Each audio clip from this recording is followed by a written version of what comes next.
کو کوئی روک سکتا ہے. یہ جس طرح عوام نکلے گی آپ نہیں روک سکتے. اور میں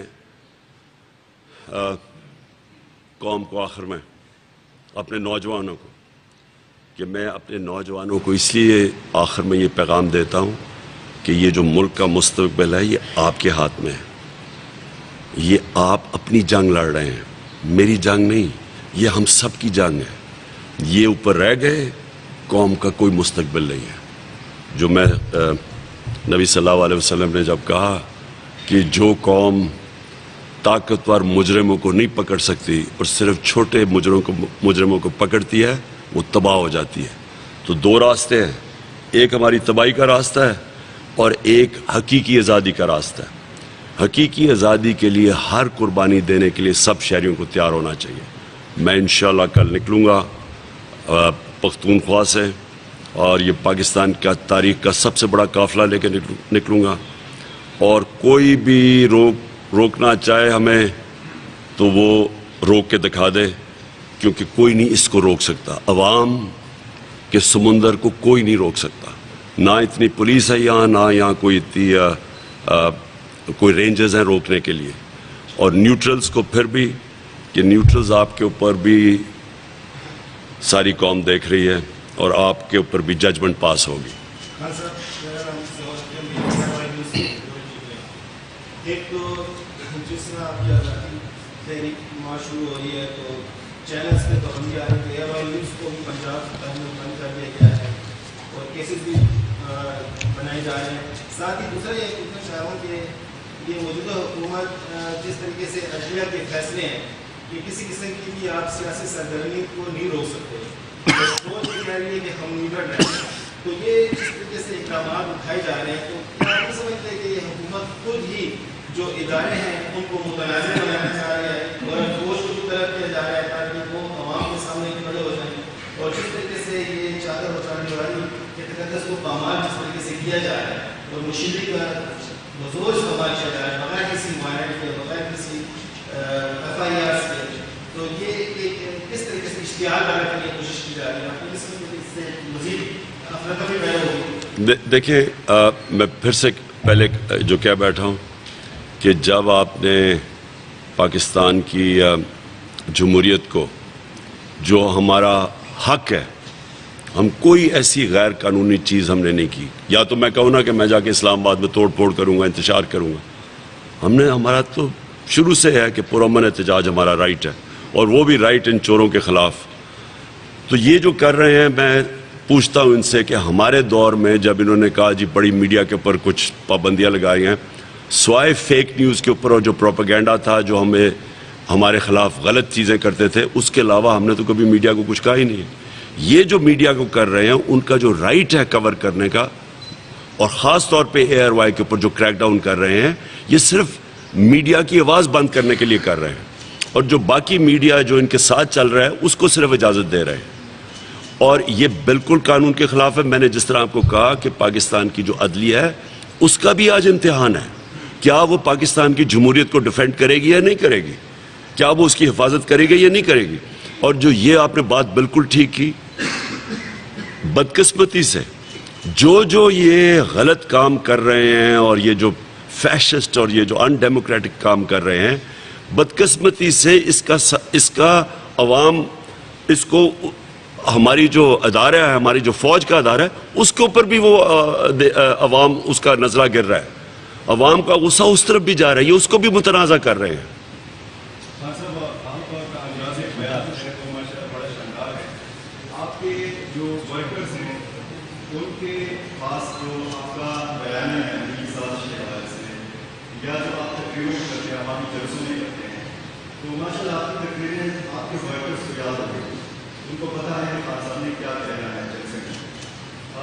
میرا سوال یہ ہے کہ آپ کی صوبائی حکومتوں کی آپ کی اپنی کارکردگی یہاں پہ محمود خان صاحب اور کی کارکردگی بھی بہت جو فلیگ شپ منصوبے ہیں آپ کی صوبائی حکومتوں کے, یہ کارکردگی آپ اپنے جلسوں میں بیان کیوں نہیں کر رہے؟ اصل میں دیکھیے, ایک وقت ہوتا ہے جس میں ایک موضوع ہوتا ہے, وہی لوگ اس کے اوپر آپ کی بات سننا چاہتے ہیں. الیکشنز جب شروع ہوتی ہیں تو لوگ آپ کی پرفارمنس سننا چاہتے ہیں کہ آپ جب پرفارمنس آپ تھے الیکشن میں تو آپ نے کیا کیا. اس وقت جو اتنی بڑی سازش ہوئی ہے ملک کے ساتھ, لوگ سننا چاہتے ہیں سازش کا, اور یہ اس پہ کون ملوث تھا, کیا ہوا, لوگ ڈیٹیل سننا چاہتے ہیں, تو اس لیے زیادہ بات اس چیز پہ ہوتی ہے. لیکن میں یہ کہہ بیٹھا ہوں, دیکھیں یہ پاکستان کی مجھے بتائیں کتنی دفعہ اس ملک میں ایک بینکرپٹ اکانومی مل کے آپ تیسرے سال میں 5.6% گروتھ ریٹ کریں اور چوتھے سال میں 6% گروتھ ریٹ, اور آپ کی ساری اکراس دا بورڈ ملک ترقی کرنا شروع کرے. اور یہ اعداد و شمار اویلیبل ہیں سب کے پاس, یہ پاکستانی بیورو اور اسٹیٹسٹکس کے پاس یہ ہے. یہ ہمیں بڑا کہا گیا جی معیشت تباہ کر دی, تو یہ جو چیزیں سامنے آئی ہیں وہ تو سارے حیران رہ گئے کہ اگر معیشت تباہ ہوئی تو 6% پہ تو نہیں وہ گرو کرتی. انڈسٹریل لارج اسکیل مینوفیکچرنگ جو اصل میں ملک میں دولت میں اضافہ کرتی ہے, اس کی گروتھ ریٹ دیکھیں 10.6%. اور پھر جو 60% آبادی ہماری دیہات میں رہتی ہے, کسانوں کے پاس تو کبھی اس طرح کا پیسہ نہیں آیا پہلے, کبھی بھی ہماری فصلوں کی اتنی بمپر کراپس نہیں ہوئی جو آج ہوئی ہیں. کے پی کے اندر پورا ایک انقلاب آ گیا زیتون کا, یہ ہمارے دور میں آیا ہے, اس سے جو پاکستان کو فائدہ ہوگا. تو یہ ساری چیزیں ہم زیادہ اس لیے بات نہیں کرتے کیونکہ اس وقت لوگ سننا کچھ اور, کیونکہ اس وقت لوگ پکڑ دکڑ ہو رہی ہے اور روکنے کی کوشش کر رہے ہیں, اس لیے زیادہ بات ہے. یہ علیحدہ ہم بات کریں گے انشاءاللہ جب الیکشن اناؤنس ہوگا, ہم آپ کو بتائیں گے کہ ہماری پرفارمنس کیا ہے.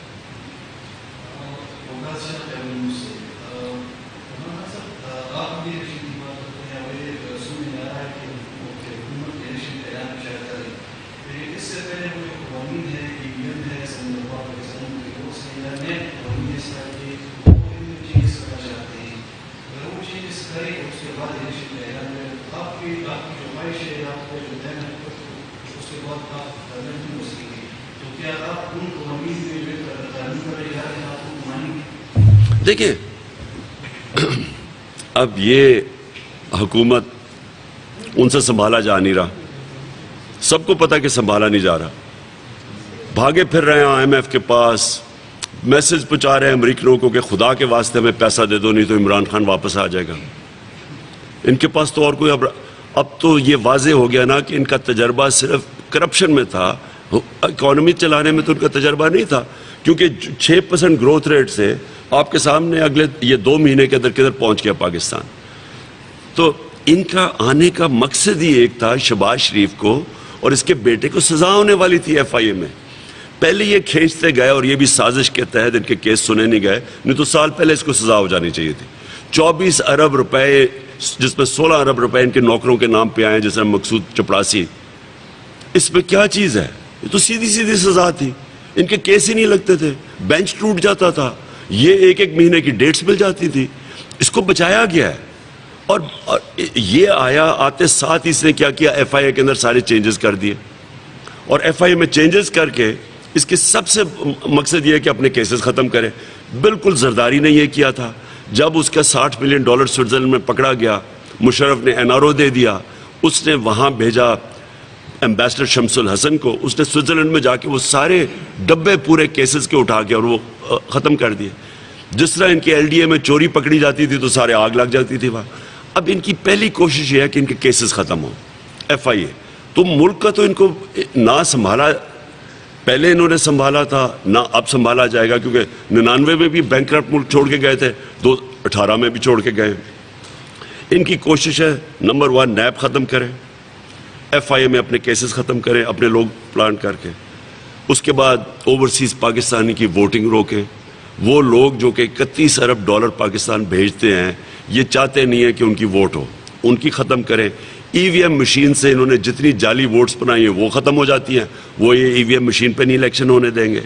اور اس کے بعد یہ جو اپنے لوگ پلیس کریں گے ہر جگہ کے اوپر, اپنے وہ لوگ جس طرح یہ اسلام آباد کا آئی جی لے آئے ہیں جو کہ جس کو سزا ہونے والی تھی, اس طرح کے لوگوں کو لائیں گے تاکہ ان کے غلط کام کریں اور اپوزیشن کو وکٹمائز کریں.